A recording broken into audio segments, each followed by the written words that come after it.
It is President William Samoei Ruto. On his first attempt, the man that started off as a Member of Parliament for Eldoret North has completed a feat no previous presidential contender ever did. Winning the presidency completes Ruto's undefeated run in elective politics and ushers in the fifth administration since independence. And after an initial fumble with the oath of office, Rigathi Gachagua, a one-term Member of Parliament, also made history, becoming the second Deputy President under the Constitution of Kenya 2010. So what is in store for the Ruto-Gachagua administration? The inaugural speeches were not short of promises. The take, the memo, punchline and kicker are also lined up tonight. We go separate ways. We'll tell you how. Here is the news gang.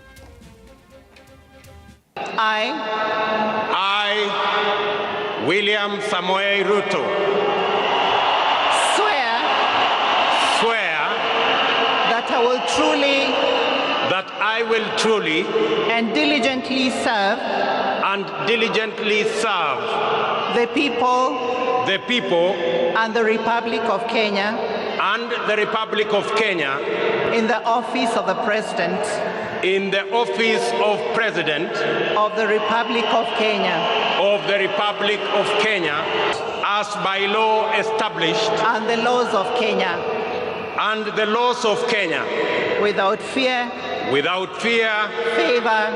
favor, affection or ill will. So help me God.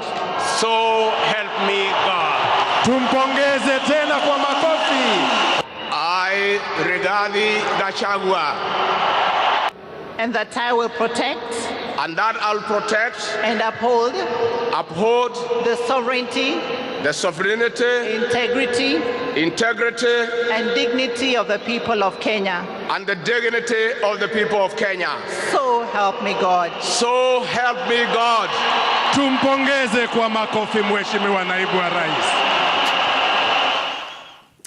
And so it begins. Welcome to the show. The hashtag is NewsGang. We're a full house tonight. Jamila, karibu sana. It's good to have you back. I'm happy to be back, Yvonne. I missed you guys last week. Yeah, we did. We missed you quite a bit.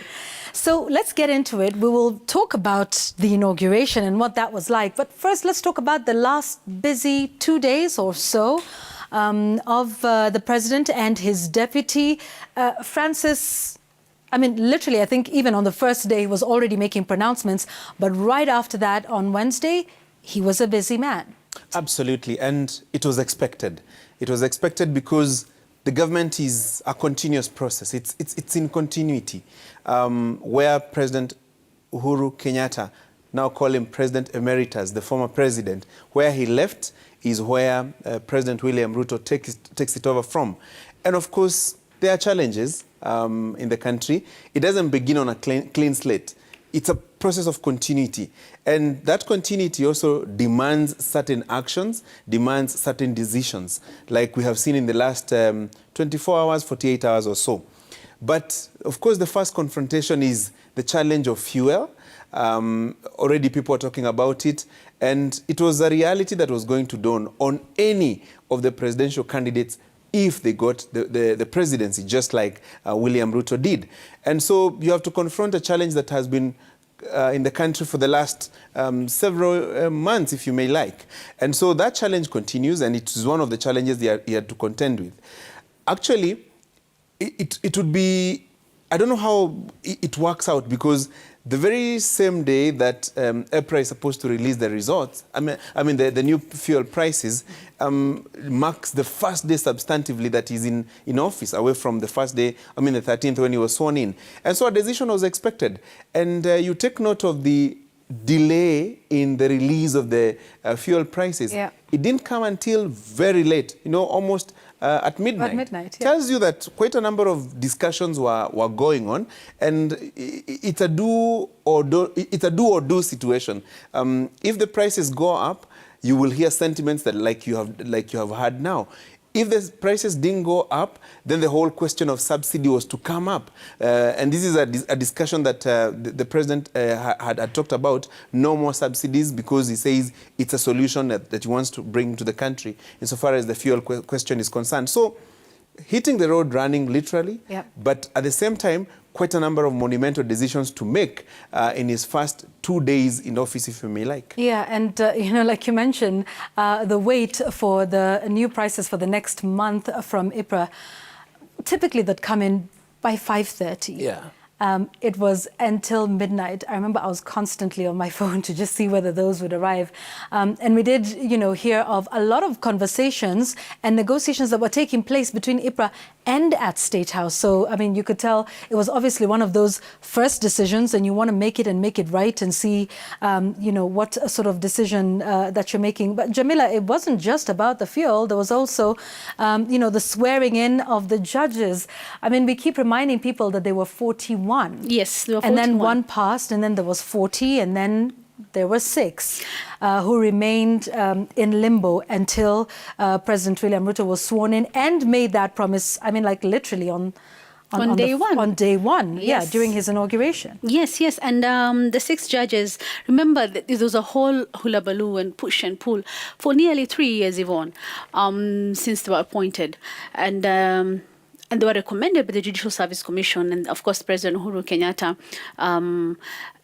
aliwakubali wale wengine wote except these 6. And of course they gave various reasons as to why these 6 could not be sworn in as judges of the Court of Appeal. And of course the magistrates were going to the court, Justice Weldon Korir, Agri Muchelule, Joel Ngugi and George Odunga, who now yesterday finally took the office to formally ascend to the Court of Appeal, and then Evans Makore and Elizabeth Omange, who quit their magistracy to become judges of environment and lands courts, Yvonne. And what was interesting about that event yesterday was the presence of former Chief Justice Maraga, who actually oversaw the recruitment of these judges.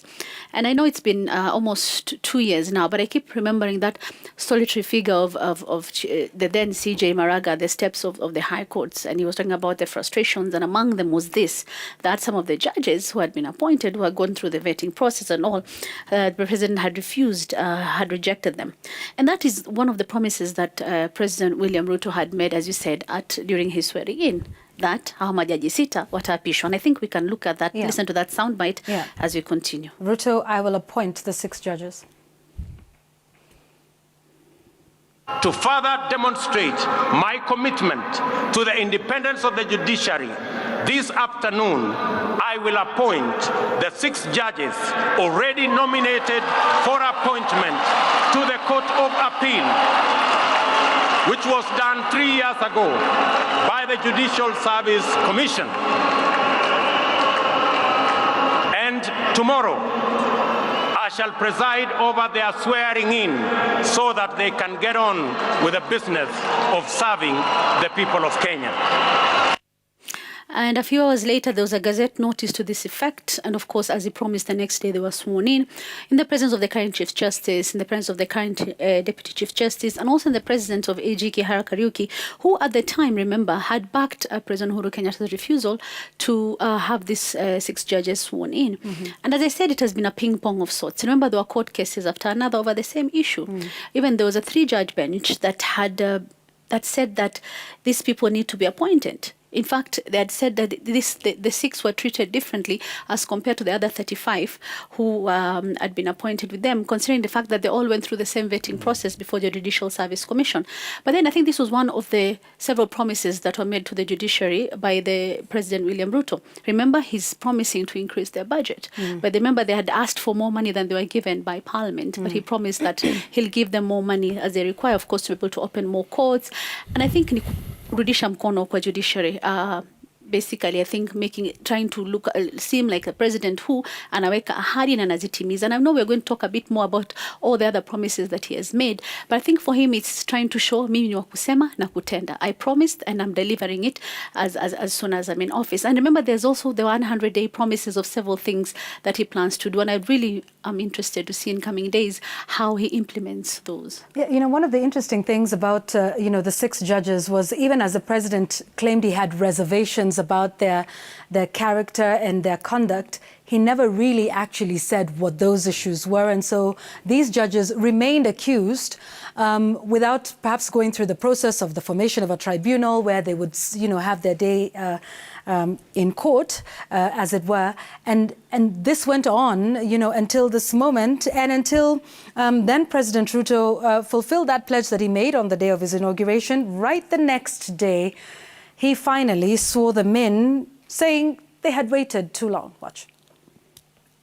I know the judges here have waited a bit longer than they should, but I think all that ends well is well.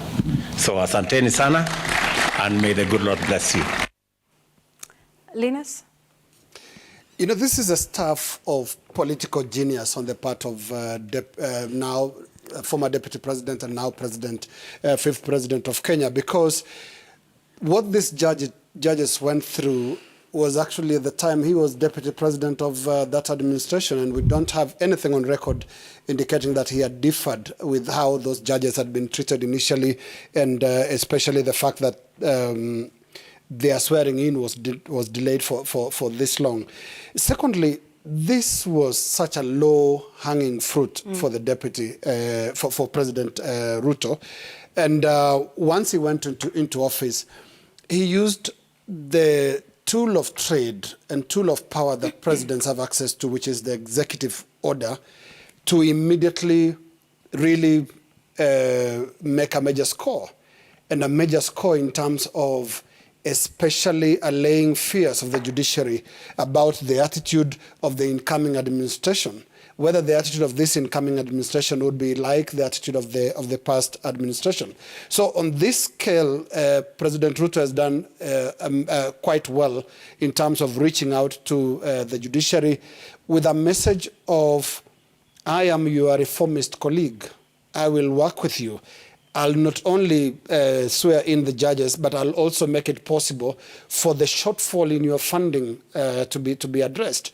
Remember, one of the grievances that the Maraga judiciary had, and even the Koome judiciary has had with the Kenyatta administration, is funding questions, because they were saying, give us the independence as is contained in the Constitution.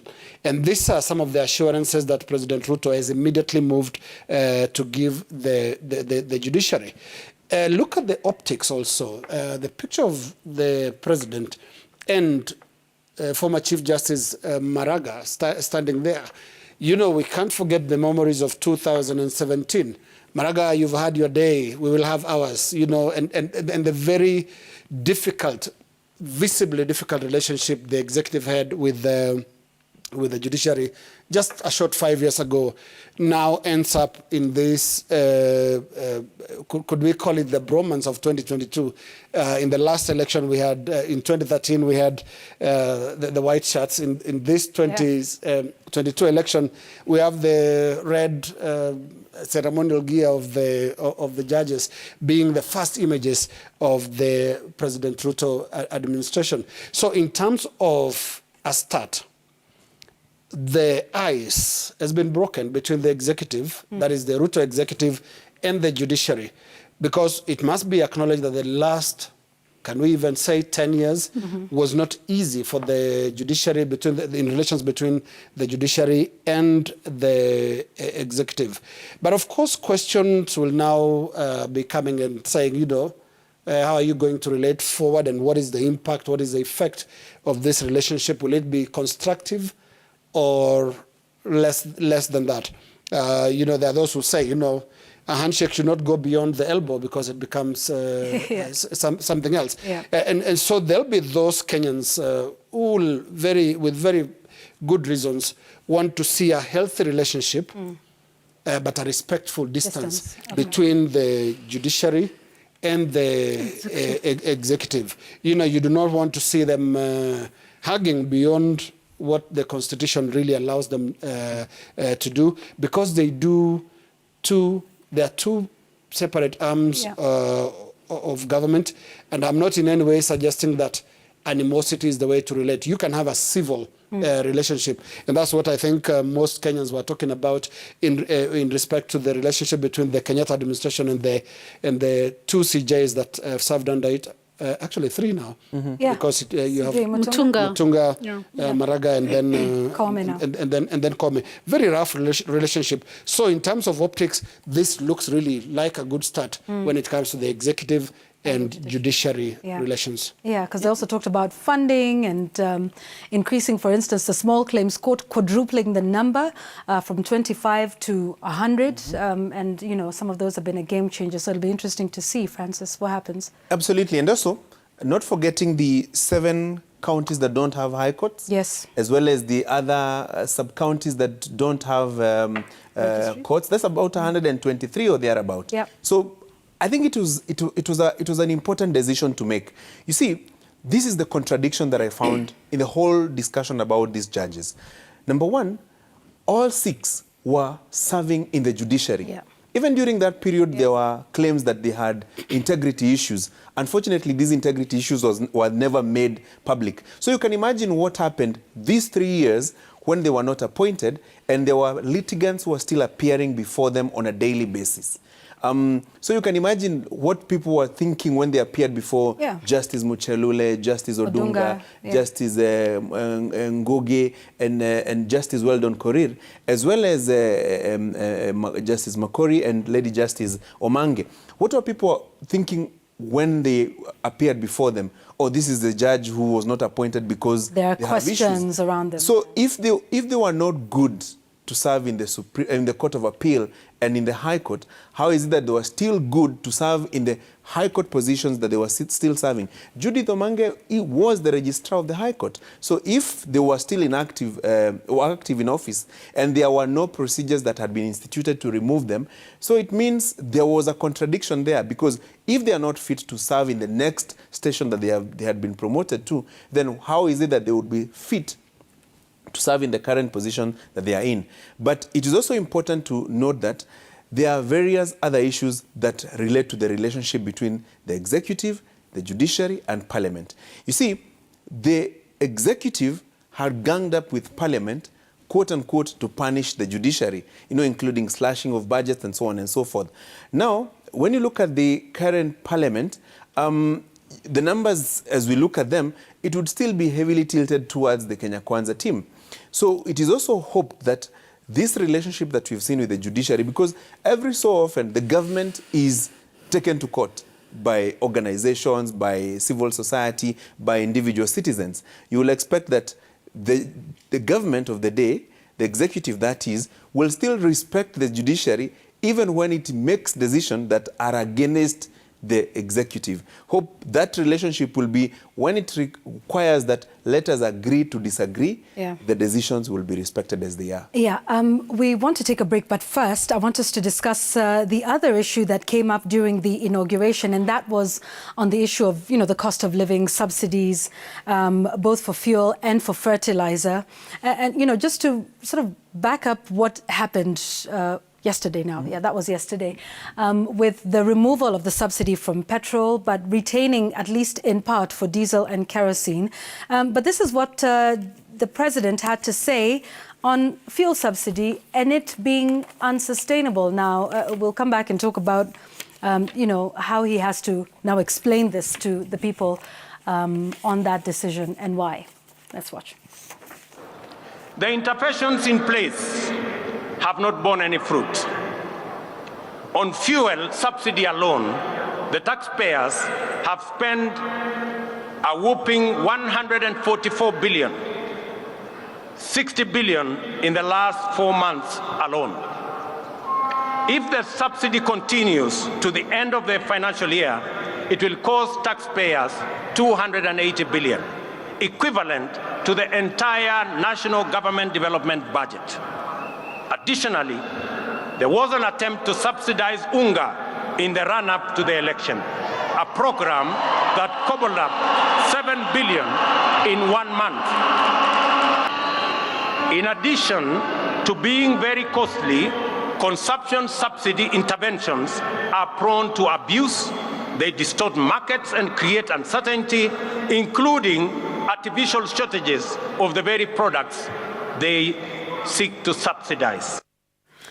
So, and with that, the new prices came out, and, we talked about the haggling that is there. But one of the things that will be important for this government to do is to be able to explain what this is about. And just to note that those subsidies were going to lapse anyway. Yeah. And this was due to the agreement that Kenya had. And one of the conditions for the IMF facility, in fact, I quote the IMF saying that Kenya needs to mobilize more domestic resources, and that the subsidy, gets in the way of that. Saying changes need to be improved, especially in tax collection. And those are some of the things that you're seeing. So one of the things that's important to note is that this was going to happen by the end of the first half of the year 2022-2023, and was in fact slated for eventual removal in October. So that's one of the things. But remember also, it came on the back of promises to actually reduce the cost of fuel and the cost of unga. And so having that to walk that difficult line to say, okay, so subsidies are not working, it's going to be painful before it gets better, was something anyone who took over, as fifth president was going to have to deal with. And so it's just important to clarify that this was something that was going to happen anyway, as per agreements that had been had. And, another thing that I think would be to expect is the issue of taxes. We really desperately need more money. Many of those payments are falling due, and the subsidies is certainly not the way to go. Jamila. And economists did say it before, that whoever takes over as president, it's not going to be a walk in the park. It may take years to actually recover and be able to get out of the red, and for people to actually start having maybe a slightly easier time than they have been. Because there are all these reasons, including the COVID-19 pandemic and corruption and mismanagement of funds and all that, and people are suffering. And I think for many Kenyans, the hope had been, and which is almost naive to a point, you expect things to change overnight. And then suddenly, a day or two after the president is sworn in, the price of petrol goes up by about 20 shillings. Of course, this means that transport costs go up. It means manufacturing costs go up. It will eventually probably mean the prices of commodities will go up again. But as you said, Yvonne, this was going to happen either way. It didn't matter who was going to take over. And as it's going to take a bit of time for things to actually stabilize, and they'll probably get worse before they get better. I don't remember if there was ever a time that we were paying over 170 shillings for a litre of petrol, 179. And it's even higher in other parts of the country. I think in Wajir and Mandera and those sides of the country, it's 190 shillings per litre of petrol. And it's really almost unbelievable to some people. I was hearing some colleagues telling us that now they're thinking of even carpooling to be able to take maybe children to school and to be able to actually afford petrol, because it's not easy. And as I said, people need to understand that this was going to happen. They need to understand that it may get worse before it gets any better. They need to understand that the cost of commodities will probably go up. We're talking about the tokens, the power tokens. That was something that was going to happen way back in August. I think it had already been noted that it was going to increase. I was listening to the story today. There was a gentleman who was talking about how he bought a token for 500 shillings last week. It was, I think, at 23 units. Now it's 19. It was expected. So watu wajiandae na wafunge mkanda, because, as I said, it's going to get worse before it gets any better, and it didn't matter who was going to be the president of this country. And here is the challenge with the position that Jamila, you hold. You see, there is the campaign process, the campaign promises versus the reality. The campaign promises were that things will be easy. We'll resolve 1, 2, 3. Give us an opportunity, we will give you a solution on fuel, we'll give you a solution on electricity, we'll give you a solution on the cost of living, basically food. But the reality is that there are challenges to deal with. Our economy hasn't been the best. Actually, even up to 2019, the economy was struggling. The COVID situation of 2020, 2021 only made the situation worse. And you can argue that the last 3 years or so, the past administration, the Jubilee administration, was basically trying to, I would say, painkiller scenarios, try to give people painkillers. Yet the reality is that we were in a very bad situation as a country. All these subsidies, I would call them a painkiller. And that painkiller at one point had to be taken away so that now the country can face the reality. If it is a surgery that has to be undertaken, it be undertaken. And it will be very painful because, look, the incomes for many people have not increased. Businesses are struggling as they were actually during the COVID period. So when the fuel prices go up, the cost of food goes up, the cost of basic things, transport goes up, and so the income does not change. So with 1,000 shillings, you can imagine if you were buying fuel at about 130, 120, now with 140, you're talking about barely 5 liters for 1,000 shillings. The same fuel is also being used by manufacturers. So you will expect some costs to rise. Yes, things will get better eventually, hopefully.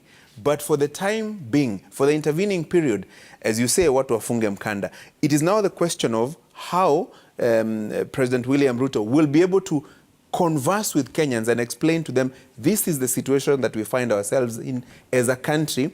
Please bear with us. It will be painful for the intervening period.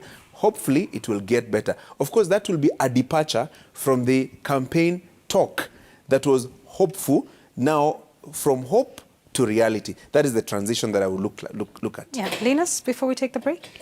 Yes, something else that can be said about the transition, and that is we should be honest enough to admit that it's not a transition from one government to another, because we have President William Ruto, who was Deputy President William Ruto for the last 10 years. In an American context, for example, now that we borrow this constitution from a lot of the aspects of our constitution from the American one, this would be a third term of an administration, of the Jubilee administration. What has changed is parties. The players really are the same. So I find it a bit difficult to comprehend when they talk of inheriting. You don't inherit because you founded it. I mean, this is...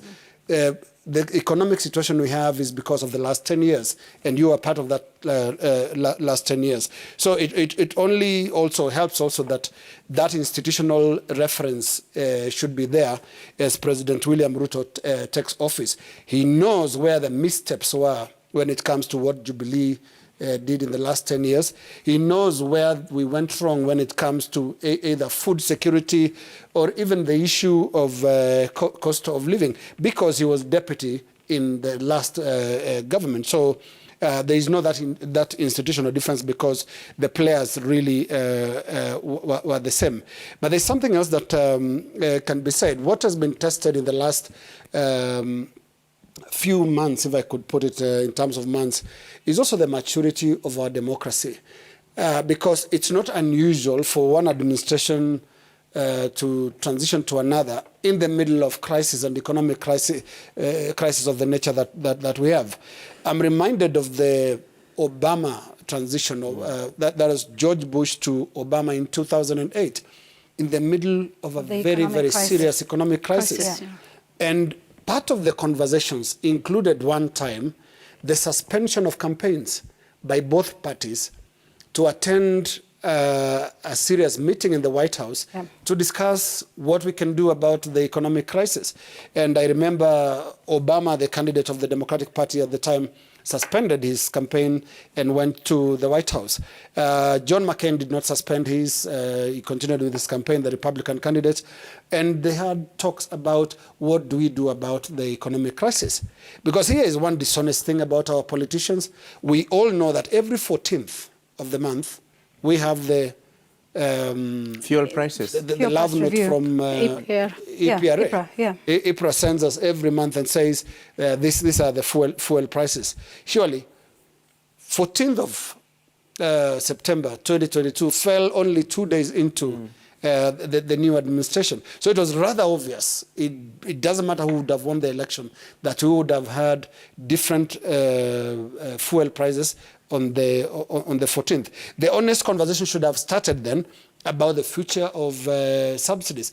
Early enough, this is something that can also be discussed in a transitional setup, because we've had this transition for a while from the 15th of August all the way to the 13th of September. But again, it points to the stage we're yet to reach, where those conversations can be had, especially in an environment that is free of political acrimony. Yeah, indeed. I want us to take a break. When we come back, we'll continue to talk about, some of the key things that came out of the inauguration, including, the tone. I mean, I think there was lots of speculation about whether former President Uhuru Kenyatta would be there or not. But I think, like Lena says, it's maturity of our democracy, that there was a peaceful transition, much to everybody saying, there might or might not be. We'll come back and talk about that and much more, including the way forward. What do we hope to see? Is there going to be a reorganization? Will we see executive order number? This one would be number 2, right? Because number 1 was about the judges. What will that look like? We'll come back and talk about that in a moment. This is Newsgang.